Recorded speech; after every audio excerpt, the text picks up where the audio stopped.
ఈ పిల్లి జన్మకి ఇంక బ్రాండెడ్ ఐటమ్స్ కొనుక్కోదనుకున్నారు ఏమో నా హస్బెండ్. ఆయనే ఇంక ధైర్యం చేసి సెలెక్ట్ చేసి ఆర్డర్ చేసేసారనమాట హ్యాండ్ బ్యాగ్.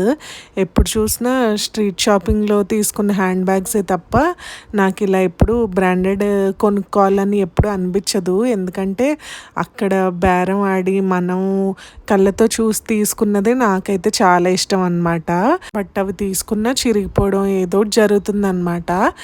ఇదివరకు అయితే నా ఒక్కదానిదే కాబట్టి ఫోన్ ఒక్కటే క్యారీ చేసేదాన్ని నేనైతే. ఇంకా ఇప్పుడు లియాన్షి తల్లి కూడా యాడ్ అయింది కాబట్టి తన థింగ్స్ కూడా నేను క్యారీ చేయాల్సి వస్తుంది. సో హ్యాండ్ బ్యాగ్ ఖచ్చితంగా కావాల్సి వస్తుంది బయటికి వెళ్ళిన ప్రతిసారి.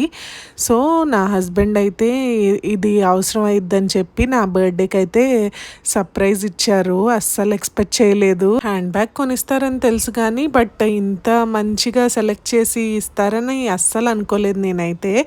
సో నా చేతిలో ఏదన్నా మీరు బ్రాండెడ్ ఐటమ్ చూసారు అంటే అది ఖచ్చితంగా నా హస్బెండ్ కొనిచ్చింది అని ఫిక్స్ అయిపోండి. ఎందుకంటే నేను అంత తొందరగా బ్రాండెడ్ ఐటమ్స్ కొనడానికి ఇష్టపడను. నార్మల్గా కొనుక్కున్నామో యూజ్ చేసామో వదిలేసామో అన్నట్టే ఉంటుంది. కానీ నా హస్బెండ్కి అయితే మాత్రం మంచిగా బ్రాండెడ్ తీసుకోవాలి, ఎక్కువ కాలం వస్తుంది కదా, యూస్ఫుల్గా ఉంటుంది కదా అని ఆలోచిస్తారనమాట. So thank you so much కన్నా. సెకండ్ గిఫ్ట్ ఏమి ఇచ్చారో గెస్ట్ చేసి కమెంట్ చేసేయండి. నేనైతే నెక్స్ట్ వీడియోలో పోస్ట్ చేస్తాను. So subscribe.